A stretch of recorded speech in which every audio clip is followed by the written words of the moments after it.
It's funny, the World Cup so far, great group stage, terrible round of 16, great quarterfinals, terrible semifinals. So hopefully now we get a great final. It seems like everything has been a means to an end so far in this World Cup, because the round of 16 wasn't great to set up a great quarterfinal, which lived up to the billing. And then the semifinal, it was kind of like, it was sort of the Stugotz method of March Madness, which is, let's get rid of the Cinderellas and let's get the heavy hitters in the final. Yeah. Which is exactly what we've done. It's more exciting, yes. I am excited for this final. This is a dream final, though, right? Yes. I have shocking news. I am going to sit down Saturday morning. I think it's Saturday morning, right? Sunday morning. Sunday morning. Saturday morning, you'll be watching the third place game between Croatia and Morocco. I'm not watching that. So that they do that? They play a third place game? That's terrible. What a terrible sport. I mean, seriously, who cares? In the Olympics, they have bronze medal games, don't they? Would you like the loser of the AFC Championship game to play the loser of the NFC Championship game? That should be kind of fun. Oh, my God. That's a great I would idea. love it, actually. That should be instead of the Pro Bowl. They should replace the Pro Bowl with that. Or that would be fun. To Tony's point, you play it like on Sunday at 1 p.m. as or Saturday as the warm up to the Super Bowl. Right. It's the That's third. a great idea. The third place I would NFL watch game. The shit out of that. I guess I would. You're Last right. year would have been Chiefs. We'd probably have to get the Players Union on board. Yeah.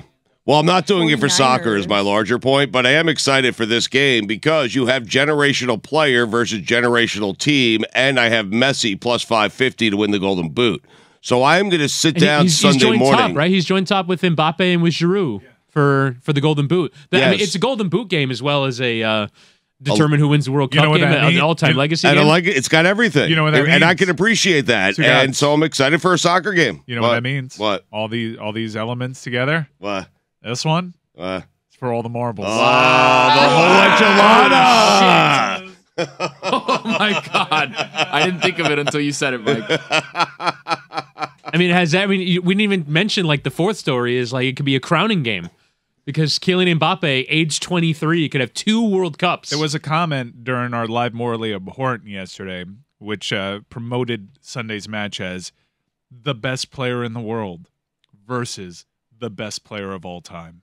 Whoa. Wow. Goosies. But Mike, am I saying this right? Generational team, because you have pointed that out, right? Versus generational player, correct? This is an amazing generation for France. We haven't in our lifetime seen a back-to-back World Cup champion, and we haven't even really had the opportunity to see a back-to-back World Cup champion. No, I guess in 94 and 98 when Brazil lost to France, that would have been them defending their crown. But this is a once-in-a-lifetime type of opportunity for men's national team soccer. Brazil actually got to 3 straight finals. They won 94, lost 98, and won 2002. But that's why when I was growing up, Brazil was the team.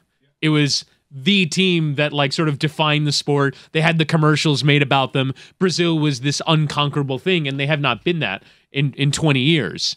And when you think about the French team, they won in 98, having beat Brazil. They got to the final in 2006. They've had Euro success throughout our lifetimes, and now they get to back-to-back World Cup finals, having won the previous one with Kylian Mbappe, who, before he turns 24, can have 2 World Cup championships to his name. If he wins this, he already might be on the track because he got the hard one to win. And back-to-backs, right? Yeah, if he got the World Cup early, and that's a trophy that has eluded Ronaldo and has eluded Messi to this point. If he gets a second one before the age of 24, we're talking about an all-timer in Kylian Mbappe. We may already be talking about an all-timer.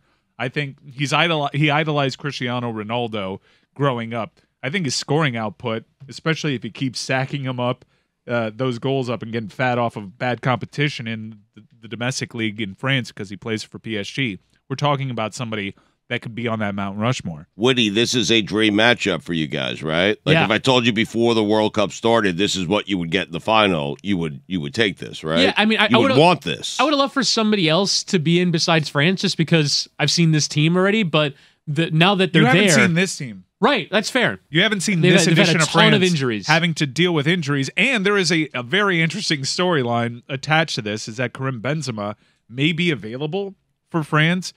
Karim Benzema is the reigning title holder of best player in the world. He won that FIFA award. He had been blacklisted from his national team for several years because he tried to blackmail one of his national team teammates with a sex tape. And there was all sorts of controversy. That's why the greatest documentary could be done on this French national team. Underage sex scandals, prostitutes, blacklisted teammates, blackmail, sex tape, and incredible on-field success. Brothers blackmailing brothers. This national team has had every drama associated with it, and yet they have success too. Their World Cup experiences are either amazing or tabloid terrors.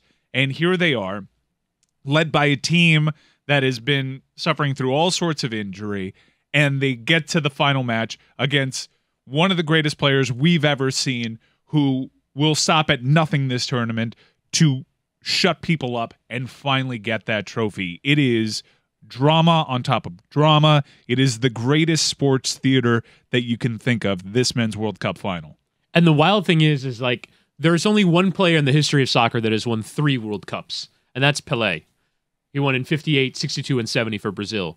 Mbappe would have the chance to get there with like maybe 3 World Cups. Like if he wins one of the next 3 World Cups, 3 more chances, you're saying. Right, which is impossible considering that they only happen every 4 years.